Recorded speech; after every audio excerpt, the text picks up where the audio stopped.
Ever heard the saying, "Don't set yourself on fire to keep someone else warm"?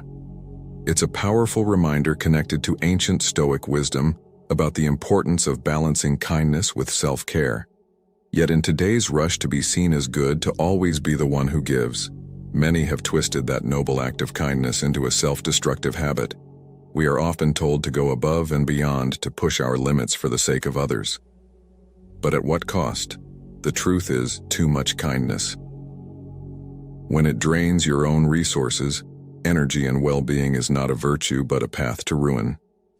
Many have lost their way, giving so much of themselves that they're left feeling empty, unappreciated, and burned out. It's a modern-day tragedy, where the best of intentions lead to the worst of outcomes. Stoicism shows us another way, a way to be generous without losing oneself, a way to be kind, but also kind to oneself. It teaches us the art of balanced generosity, ensuring our actions enrich others' lives, while also safeguarding our own well-being. In this video, we'll unveil how Stoic principles can help you set healthy boundaries, so your kindness becomes a source of strength, not depletion. We'll explore how to give without losing love, without hurting, and be there for others without disappearing from our own lives. Stay with us as we navigate the fine line between generosity and self-preservation, guided by the wisdom of Stoicism. 1.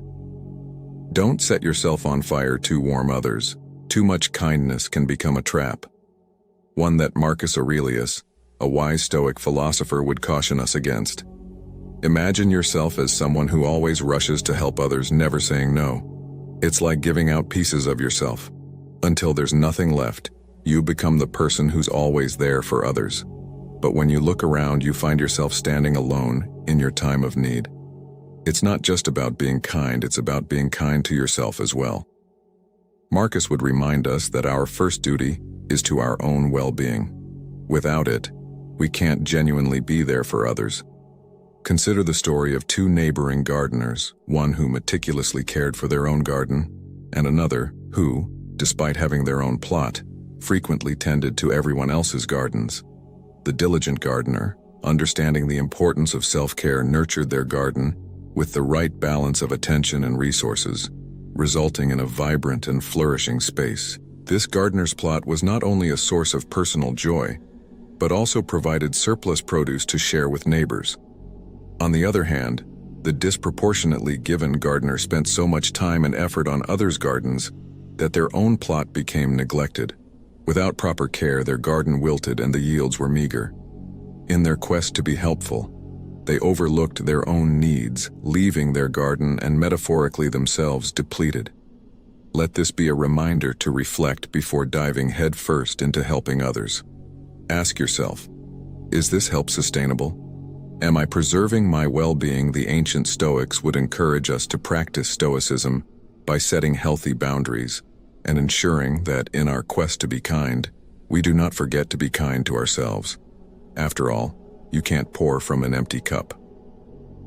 In Stoicism, the aim is to maintain your inner peace and integrity while contributing positively to the lives of others, ensuring a balanced and fulfilling life for both you and those you wish to help to. Reciprocity has an expiration date. Generosity is a virtue that enriches our lives and those around us, yet it harbors a subtle trap when done without moderation. Stoicism, an ancient philosophy still echoing wisdom in our modern hustle, teaches us a critical lesson about the limits of kindness. Offering help with an open heart is noble, but expecting the same measure of generosity in return can lead us down a path of disappointment. Life has a way of showing us that the good we do today might not be remembered tomorrow. This isn't a reflection of our worth or the value of our deeds, but a natural drift of human memory and gratitude. Consider the act of giving as planting a tree. You nurture it, hoping it will grow, and perhaps one day offer shade or fruit. But nature has its course. Storms, droughts, and seasons change. Similarly, when we extend kindness, we must detach from the expectation of a direct return. The Stoics, particularly Epictetus, advise us to focus on our actions, not their outcomes. Some things are within our control, and some things are not. he stated, reminding us that the joy of giving should come from the act itself, not from the anticipation of repayment. Embracing this mindset shields us from the sting of unmet expectations. It teaches us emotional resilience, allowing us to continue being kind and generous without feeling depleted or taken advantage of. This doesn't mean we should harden our hearts, but rather that we should find balance. Recognize the impact of your kindness as a reflection of your character, not a transaction.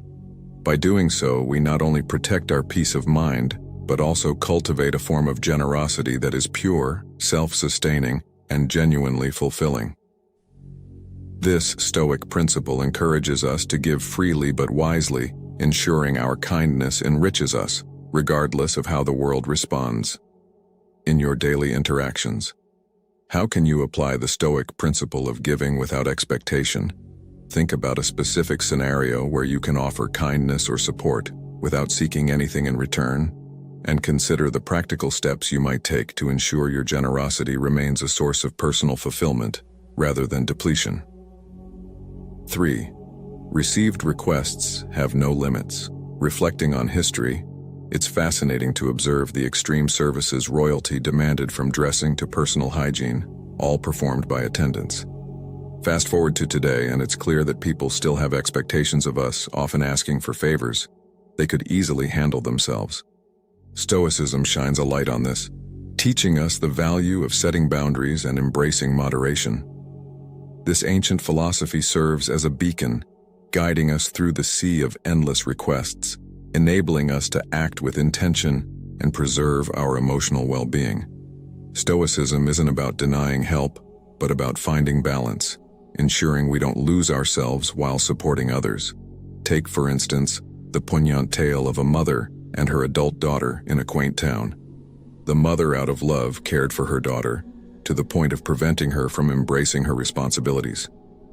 This dynamic continued until the mother's untimely demise, which surprisingly catalyzed the daughter's independence. This story underlines a crucial lesson. While our intentions may be pure, excessive support can inadvertently stifle growth. Marcus Aurelius, the Stoic emperor, encapsulated this wisdom in his meditation. A man's job is to stand upright, not to be kept upright by others. This insight urges us to encourage self-reliance, fostering a balance that benefits everyone involved. Seneca, with his profound insights into human connections, observed, "He who begins to be your friend because of the benefit will also cease because of the benefit."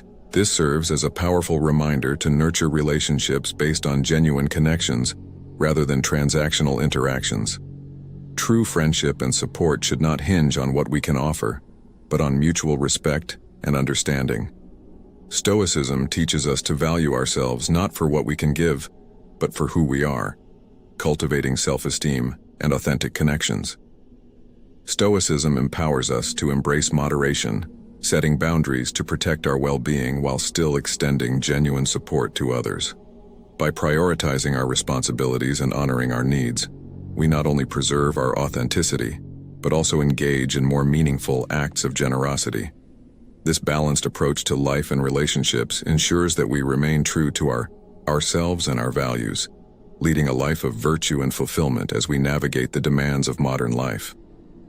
Let us remember that being mindful of our own needs is not selfishness, but a necessary act of self-care for being seen and treated as fragile. Stoicism teaches us a powerful lesson about inner resilience and self-command. It's about building a fortress within, honing the art of self-restraint, and drawing clear lines in the sand that define our personal space. Over time, constantly bending over backward for others can ironically lead to being perceived as weak. Without firm boundaries, we become exposed, easily exploited by those who see our generosity not as a strength but as an opening to take advantage of. This cycle of overextension and exploitation drains us, leaving us feeling undervalued and overburdened. Yet the moment we start to assertively say, "No," a shift occurs. We are no longer the go-to for every request or demand.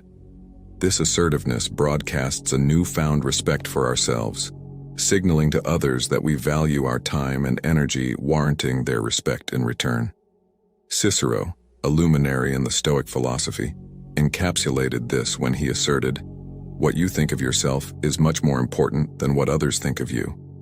By setting boundaries and exercising self-discipline, we not only protect our mental and emotional well-being, but also command respect from those around us. Remember, the power of no is transformative. It's a declaration of self-worth and a testament to the respect you demand from the world. Embrace this mantra and watch as it reshapes the dynamics of your relationships, fostering a mutual respect grounded in dignity and self-value. However, embodying this change isn't without its challenges. Being universally available often attracts those seeking aid, sidelining you when the time for celebration comes. It's a harsh reality, where your open-heartedness might lead to exclusion from moments of joy, confined to the role of the helper, absent in times of leisure.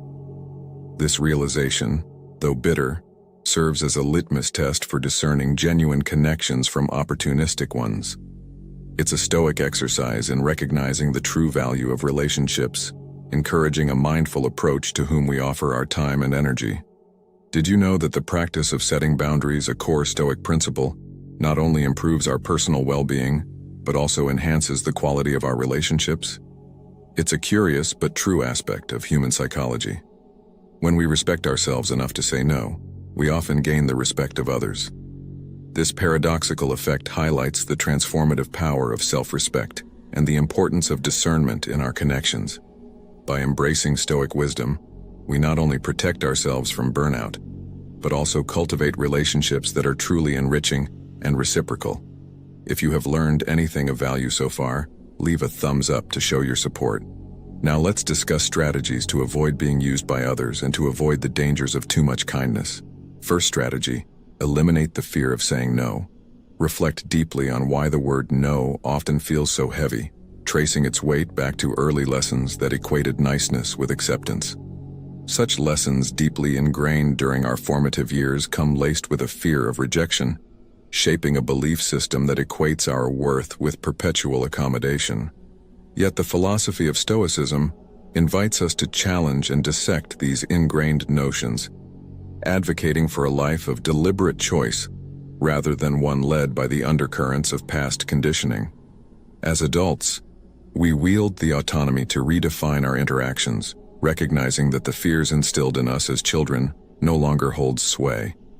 Through the lens of Stoicism, we're equipped with the mental tools to analyze our emotions, allowing us to respond to life's demands with thoughtfulness. Rather than being puppeteered by past habits, asserting boundaries by saying no, especially when requests encroach upon our well-being or sense of fairness, becomes not just an act of defiance against outdated fears, but a profound exercise in self-respect and autonomy. However, it's crucial to balance our newfound assertiveness with empathy and emotional intelligence. Stoicism doesn't merely advocate for self-interest or isolation, but stresses the importance of contributing positively to our community and the lives of those around us. The philosophy encourages us to find a middle ground where we can offer help and support to others without compromising our well-being. This is where emotional intelligence comes into play, allowing us to discern when and how to help in a manner that is both beneficial to others and sustainable for us. Recognizing the genuine needs of others, while also being mindful of our own limits, is a testament to true Stoic wisdom. It ensures that our acts of kindness are not only acts of self-discipline, but also of compassion and understanding, fostering a society where mutual respect and support thrive. Second strategy, pay attention to your feelings. In embracing Stoicism nudges us toward introspection and mindfulness, guiding us to scrutinize our thoughts and emotions, fostering mental resilience. This ancient wisdom encourages us to become custodians of our inner peace by observing our reactions and feelings, especially in acts of generosity. It teaches us that true fulfillment in assisting others should elevate us, akin to the buoyancy of clouds. Conversely, feelings of exhaustion, irritation, or exploitation signal a need to recalibrate. It's essential to recognize when our contributions, though not obligatory, begin to erode our serenity. Acknowledging this discomfort is not self-deception, but a courageous act of self-care, ensuring that our benevolence remains a source of joy rather than a drain on our spirit. Third strategy, see yourself as a priority. It's easy to become a maestro in the most obscure fields, yet completely overlook our own well-being, echoing the Stoic virtues of discipline and self-esteem. Carving out moments for self-care is non-negotiable. Stoicism, after all, nurtures the soul, teaching us the art of self-preservation. So sidestep self-neglect. Nurture your physical, emotional, and mental health. Acknowledge your presence. Elevate your needs. This approach demands your full commitment. Embrace your entirety. Forgive your past missteps, and view the unfolding year as a canvas for Stoic renewal. Select an endeavor solely for your pleasure, honoring this time as a testament to self-love. Uphold your boundaries without guilt in declining others. If demands encroach on your sanctuary, offer assistance within your constraints, underscoring that your personal revival takes precedence. Fourth strategy, identify the takers. Embracing Stoic virtues like self-discipline and discernment empowers us to distinguish relationships that enriches us from those that deplete our spirit. Engaging with individuals who perpetually demand more, be it in terms of attention, time, or resources, mirrors a dynamic where we, the nurturers, are left exhausted. Our energy is sapped by the insatiable Stoicism teaches us the value of inner fortitude, reminding us that change is a door only one can unlock for oneself. Believing we can transform others through sheer goodwill is a fallacy. True transformation is a personal journey ignited by individual willpower, not external interventions. This philosophy doesn't advocate for cold-heartedness but champions a balanced approach to relationships. It's a dance of give and take, where excessive generosity can leave us barren. Wild stinginess isolates us. Stoicism encourages us to harness our capacity for kindness and generosity, yet also too we wield the sword of discernment, cutting ties when necessary for our well-being. It's about finding equilibrium, ensuring our acts of kindness are not at the expense of our own vitality. Remember, the strongest relationships are those where both parties grow, not where one wields so the other can bloom. Stoicism invites us to strike a balance, compelling us to carefully evaluate our actions and their impacts.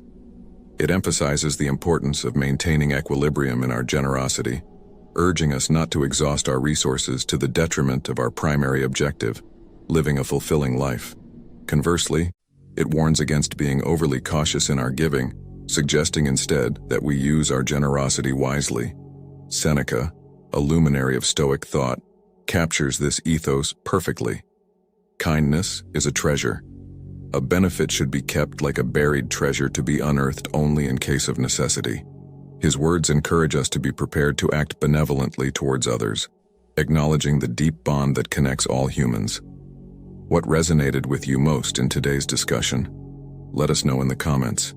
If this message was valuable to you and you're curious to learn more about how Stoicism can enhance your life, don't forget to like, share, and subscribe to our channel. Your support is crucial in helping us share knowledge and continue creating content that resonates with you. Together, let's build a community of curious minds, eager to learn and grow.